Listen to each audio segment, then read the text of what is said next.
नमस्कार। आज बात करते हैं एक बहुत बड़े टकराव की। एक तरफ है राष्ट्रपति और दूसरी तरफ देश की सबसे बड़ी अदालत, दोनों आमने सामने।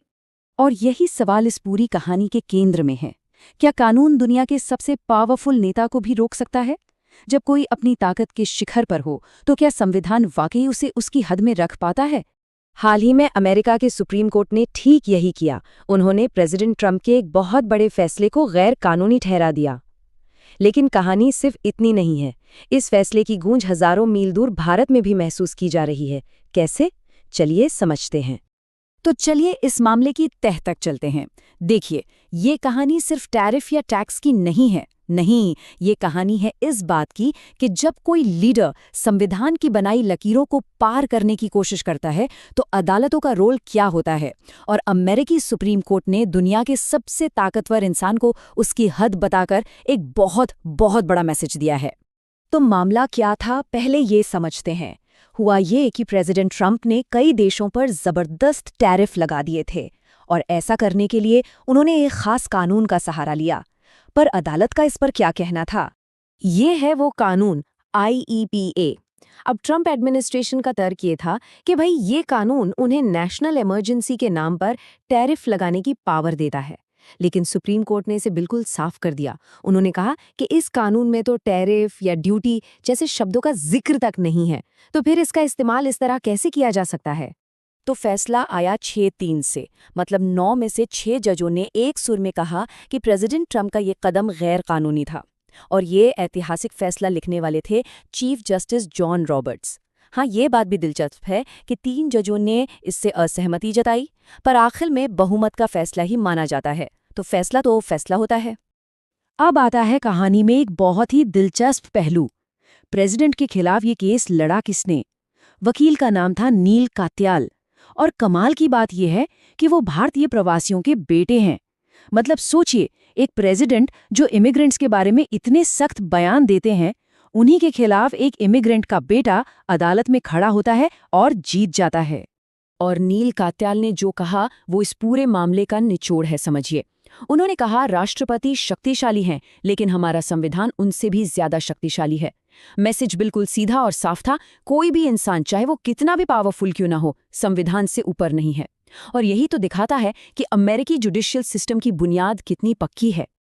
अच्छा, तो अब आते हैं उस सवाल पर कि इस पूरी कहानी का भारत से क्या लेना देना है।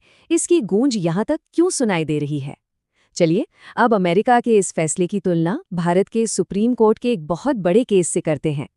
देखिए, अमेरिका में प्रेसिडेंट की पावर को चैलेंज करने वाले इतने बड़े केस में सुप्रीम कोर्ट ने सिर्फ 10 महीने में अपना फैसला सुना दिया। और अब जरा इसकी तुलना भारत से कीजिए। यहाँ इलेक्टोरल बॉन्ड्स का मामला था, पॉलिटिकल फंडिंग से जुड़ा एक बहुत ही जरूरी और विवादास्पद मुद्दा। इस पर फैसला आने में सुप्रीम कोर्ट को लगे पूरे 7 साल। सोचिए, 2017 में याचिका डाली गई और फैसला आया 2024 में। और देखिए, फर्क सिर्फ वक्त का नहीं है, फर्क नतीजों में भी है। अमेरिका में अब इस पर चर्चा हो रही है कि जो टैरिफ गलत तरीके से वसूला गया, क्या वो पैसा वापस किया जाना चाहिए? और वहीं भारत में इलेक्टोरल बॉन्ड्स को गैर संवैधानिक तो बता दिया गया, लेकिन उस स्कीम के तहत जो हजारों करोड़ों रुपए जमा हुए, उन्हें लौटाने का कोई जिक्र तक नहीं हुआ। अब इस फैसले का एक और असर देखिए, सीधा अमेरिका और भारत के ट्रेड रिलेशंस पर। हुआ ये कि इस फैसले से ठीक पहले ही दोनों देशों के बीच एक नई ट्रेड डील का एक ढांचा, एक फ्रेमवर्क तैयार हो गया था।